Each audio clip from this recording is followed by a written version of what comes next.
CIDA is the one and only accreditation entity for interior design education. I think CIDA is incredibly important, and to have a sense of consistency around what the body of knowledge that makes up interior design is a really important responsibility.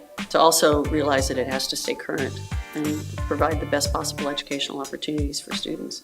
You know, take a look at other professions, doctors, lawyers, accountants, all of these professions. There are accrediting organizations that create standards so that a profession can be appropriate to the needs in the marketplace and can stay ahead of where that market is going. Well, it's the same thing in interior design. To be honest, I probably wouldn't apply to a school that wasn't CIDA accredited. There is no downside to selecting a CIDA accredited program. It is going to benefit you in the future by giving you ease of access to professional credentialing and giving you the assurance that it's been vetted by an outside party. CIDA keeps pace with changes in practice and education by always looking at the future. One of the things that CIDA does is each year we do a scan of the profession.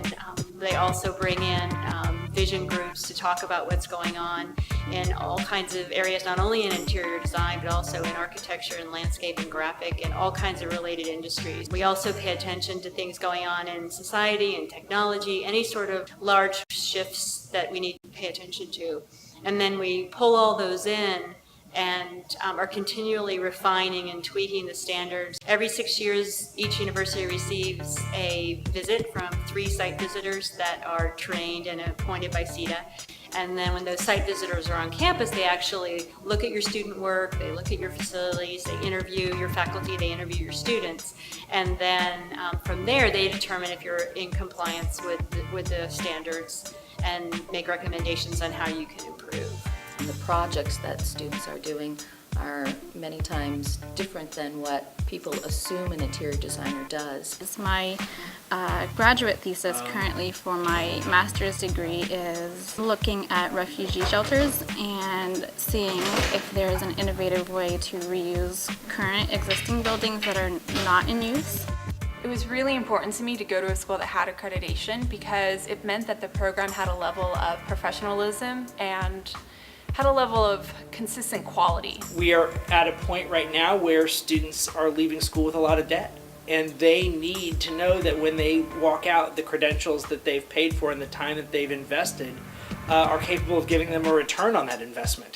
And accreditation is one type of security. We interview a lot of different people, so as an employer or someone who looks at resumes and meets with potential candidates, I know that that individual who's attended the CIDA school has a minimum standard of educational training and understanding in order for them to immediately step into a role within our firm.